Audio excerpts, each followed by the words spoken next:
Hey guys, it's Rob.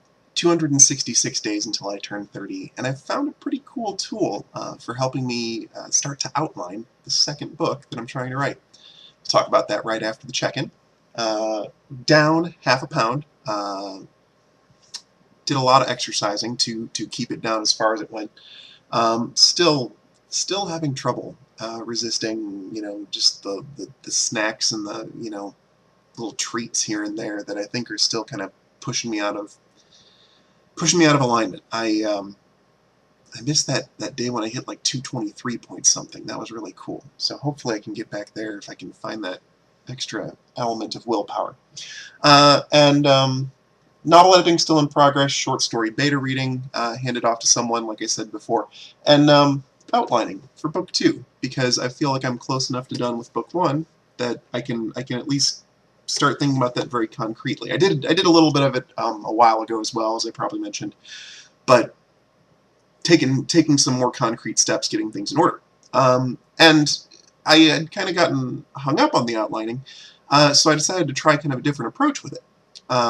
There is a tabletop role-playing game called Fate Core, and in the rulebook for Fate Core, there's this kind of neat little step-by-step process for writing adventures for your players. And I thought, well, what if I took my characters, kind of wrote them into impromptu Fate characters, and then took this process and tried to see what I could generate if I used their scenario writing process to try to outline my story. And so I sat down and I kind of wrote everything out and did that and started putting things together. And it revealed an important thing to me.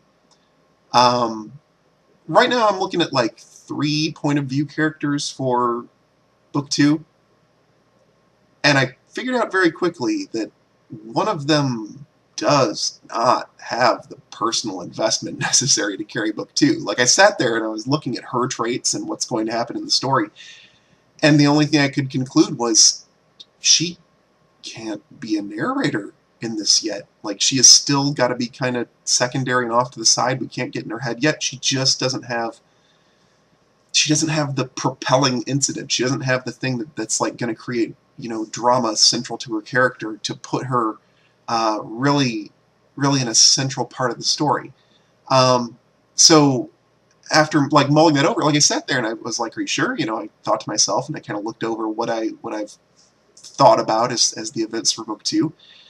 And as hard as it was to say so, I had to say, yeah, she can't be one of the narrators, which is a shame because she's a really fun character. So she has to take a backseat, and there's going to be someone else taking that third spot. But the good news is I figured this out while I was outlining, rather than trying to, shoehorn her point of view narration in, get like 5 or 6 chapters in, and then realize I have nowhere to hang the drama to make her narration interesting.